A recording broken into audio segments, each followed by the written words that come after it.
She was the last queen and the last pharaoh of Egypt. She lived in a world where women were not supposed to be rulers, but yet she defied all expectations. She led her own army, her own fleet, and she enamored not one but two powerful Roman emperors. She became one of the most powerful rulers in the world, and she left a legacy that still resonates today. The Egyptian Empire stretched over a very long time. It is sometimes difficult to comprehend just how vast it was. To put things into perspective, Cleopatra lived closer to the age of the moon landing than to the construction of the pyramids. In fact, when the pyramids were built, woolly mammoths could still be found on Wrangel Island off the coast of Siberia. To start off with, let's address a couple of misconceptions about her. For one thing, she was not Egyptian. In fact, she was not from the African continent at all. Cleopatra's origins traced back to Macedonian Greece, to Ptolemy I, a general that Alexander the Great put in place to rule over the Egyptian region. After Alexander's death in 323 BC, Ptolemy started a dynasty of Greek-speaking rulers over the Egyptian region that lasted for almost 3 centuries, and her father was one of those descendants. Number 2, Cleopatra was probably not as beautiful and majestic as Hollywood would have you believe. Historians believe that she had a large nose and strong jawline, which made her appear more masculine than what we might imagine. While we do not really know how beautiful she was or wasn't, there is one aspect of Cleopatra of which we are certain: she was extremely intelligent and charming, and she used every bit of it to get what she wanted. The Romans painted her as an oversexed seductress. But she was a polyglot who could converse in close to 12 languages. She was educated in mathematics, philosophy, public speaking, and astronomy. She wrote a number of books on medicine, charms, and cosmetics. She was also ruthless. She had a hand in the murder of 3 of her siblings. And in the end, her desperate need to hold on to power proved to be her downfall. Cleopatra was born in Alexandria, Egypt in 69 BC. Her father was Pharaoh Ptolemy XII and ruler at the time. She was born a princess, and life as a royal young daughter was one of luxury. She would have had everything a young princess could dream of. At a very young age, Cleopatra was tutored by Philostratus, a Greek philosopher and public speaker. At around age 7, she was sent to the academy in Alexandria, where she furthered her studies in literary criticism, scientific research, translations of foreign texts, and debates on history and politics.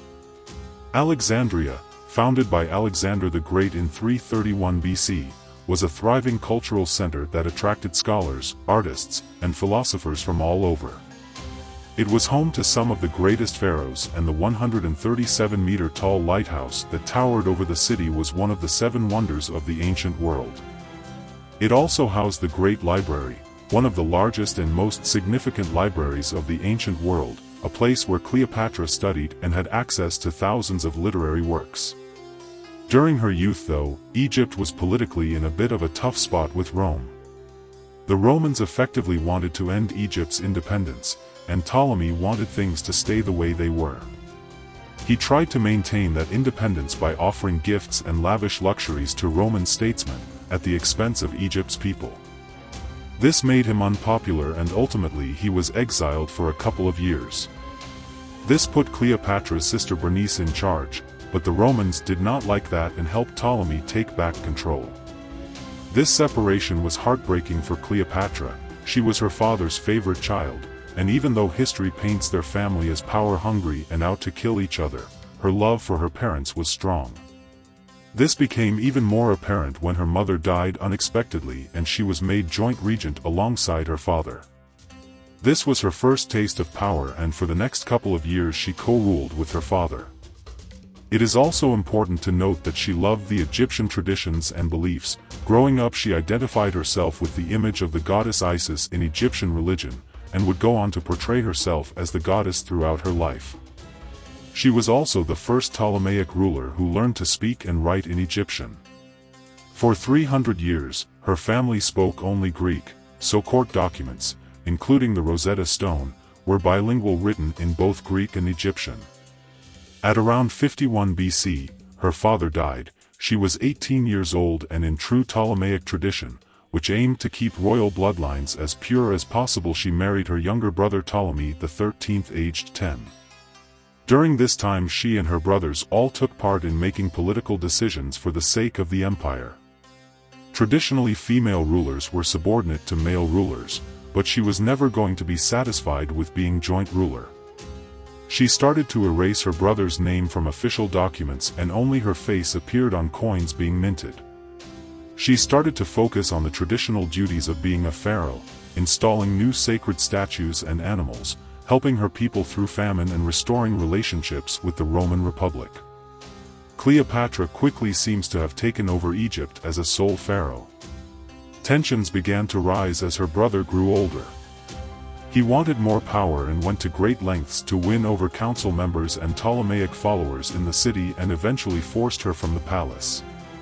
Sometime in 49 BC she fled Egypt for her own safety. Being kicked out did not sit well with Cleopatra, and she knew she needed an army to take back what she believed was rightfully hers. She traveled to Roman Syria and gathered a force to take back Egypt. This was mostly unsuccessful, and Cleopatra returned to Egypt around the same time that Roman Senator Julius Caesar came to live in Egypt at the royal palace. Julius Caesar was engaged in a civil war with his rival and fellow Roman Pompey. Pompey fled to Egypt to seek refuge from Cleopatra's brother after losing the Battle of Pharsalus in 48 BC. Pompey had a good relationship with the Ptolemies. But Cleopatra's brother's advisors worried that Pompey might turn Egypt into a base to fortify his army, and convinced him to ambush and assassinate Pompey as soon as he got to Alexandria. Ptolemy severed and embalmed Pompey's head and gifted it to Caesar soon after he arrived at the royal palace. Ptolemy wanted to show Caesar his power and ambition in doing so. This, however, backfired, as Caesar was in tears when he learnt of his former foe's death and recoiled in horror when presented with his head. Although Pompey was his enemy, he was still a senior Roman, and the actions of the Egyptians were seen as unacceptable. Caesar installed himself in the royal palace and began issuing orders as if he ruled Egypt. Alexandria was still in turmoil, and Cleopatra knew she had to do something to get close to Caesar. She knew Ptolemy's forces would prevent her from meeting the Roman general, so she had herself wrapped in a carpet and smuggled into his personal quarters. The 54-year-old Caesar was captivated by the sight of the young queen. Cleopatra was immediately able to secure Caesar's loyalty, seducing him with her intelligence, elegance, and charisma. The encounter would mark the beginning of both a powerful alliance and love affair. Cleopatra and Ptolemy were reinstated as co-rulers by Caesar. However, Ptolemy and his advisors objected to this arrangement since they recognized Cleopatra's power over Caesar. Instead, they surrounded the Alexandrian palace and kept Cleopatra and Caesar inside for several months. The pair was eventually set free when Roman forces reached Alexandria. With this, Cleopatra and Ptolemy started a full-fledged civil war. The two were successful in defeating Ptolemy's army in what is known as the Battle of the Nile. Ptolemy XIII tried to flee by boat, but it capsized, and he drowned. Cleopatra was victorious and restored to the throne of Egypt. In accordance with tradition, Cleopatra reigned together with her other younger brother Ptolemy XIV, age 11, who now became her new husband. Even so, she continued to have a relationship with Caesar. To celebrate their victory, Caesar and Cleopatra undertook a journey up the Nile in an enormous luxurious boat for several months. Caesar wanted to appear as a powerful leader over the Roman Republic's new province, and Cleopatra wanted to show that her new alliance was to Egypt's advantage. Caesar returned to Rome and Cleopatra to Egypt. They continued their love affair but were not allowed to marry. Roman law prohibited the marriage of foreigners, and Caesar already had a wife.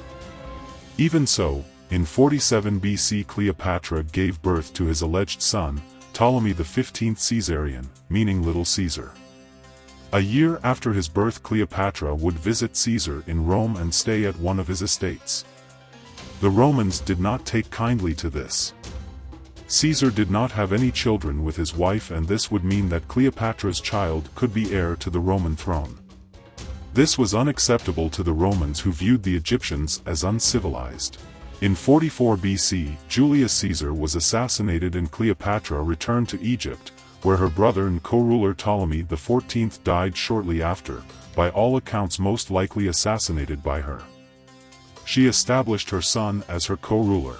Cleopatra's hold on power in Egypt was more secure than it had ever been. Still, unreliable flooding of the Nile resulted in failing crops, leading to inflation and hunger. Meanwhile, a conflict was raging in Rome. Mark Antony was embroiled in a battle over Rome's control. His rival was Caesar's own great-nephew, Octavius, also known as Octavian. Antony, who presided over Rome's eastern areas, saw in Cleopatra the chance for financial and military support to secure his own rule over the empire. Cleopatra had her own motivations as well. In exchange for her help, she sought the return of Egypt's eastern empire. Mark Antony summoned Cleopatra to the city of Tarsus to explain the role she had played in the complicated aftermath of Caesar's assassination. And Cleopatra arrived in Tarsus in style. Mark Antony styled himself on Bacchus, the god of wine and celebrating, so Cleopatra dressed as Aphrodite. Antony was immediately smitten by Cleopatra's beauty and charm, and they began a passionate affair. Antony and Cleopatra's relationship was controversial from the start. Antony was already married, and Cleopatra was a foreigner. However, they were determined to be together, and in 40 BC Cleopatra gave birth to his twins Alexander Helios and Cleopatra Selene. Antony and Cleopatra were both ambitious rulers. Antony wanted to expand his power in the east, and Cleopatra wanted to restore the glory of the Ptolemaic dynasty. They were a powerful couple, they seemed unstoppable, and they became known for their lavish lifestyle and their extravagant parties. Back in Rome, Mark Antony's wife took ill and died, and he was forced to prove his loyalty to Octavian by making a diplomatic marriage with Octavian's half-sister Octavia.